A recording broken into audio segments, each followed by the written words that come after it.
Samantala, posible pang magtagal ng ilang araw ang sunog sa mall sa Divisoria.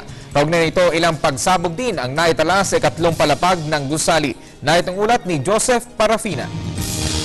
Tinatayang aabutin pa ng 3 hanggang ilang araw ang nasusunog ng mall sa Divisoria na nagsimula pa noong Miyerkules ng gabi. Ayon sa Bureau of Fire Protection, nakataas pa rin sa Task Force Shirley ang alarma nito sa kabila ng patuloy na pagsisikap ng mga bumbero na ito'y maapula. Labis ang pag-iingat ng mga bumbero dahil sa posibilidad na sumabog ang LPG na nasa loob ng gusali. Itong status ng sunog, medyo pababa na sa pababa. So, siguro within this period of time na pwede na natin pasukin yung ibang lugar.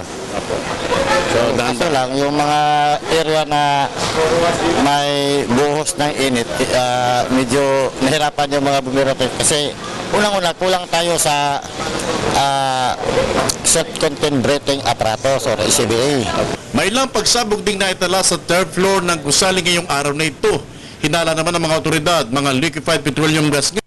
Sumabog dahil food court ang bahagi ng mall. Hindi na maaari pang mapakinabang naturang gusali dahil tupok na ito. Nailigtas na rin ng mga bumbero ang dalawang na-trap sa loob habang wala namang napaulat na nasawi sa sunog maliban sa mga ilang nasusuffocate na mga bumbero na tinatakbo sa pagamutan. Apektado na ang mga negosyanteng nakapalibot dito. Ang iba nga, nalulugi na. Tsaka yung usok, siyempre, hindi makalapit yung mga tao dito, natatakot sila. Tsaka hindi masasabi kung meron na. Oo.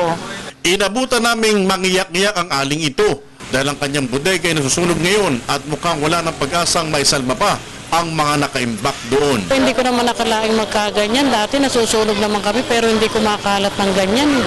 Sa tabi ko lang, likod ko, paputok. Pero hindi ako nadamay. Hindi naman lumalaki lang ito. Tsaka hindi tumatagal ng ganito. Hindi rin po. Ano pa yun? Miyerkules pa ng alas 12. Hanggang ngayon, ilang araw na. Pero ganyan pa rin. Patuloy ang sinasawang investigasyon hinggil sa tunay na pinagmulan ng nasabing sunog. Para sa Telebisyon ng Bayan, Joseph Parafina.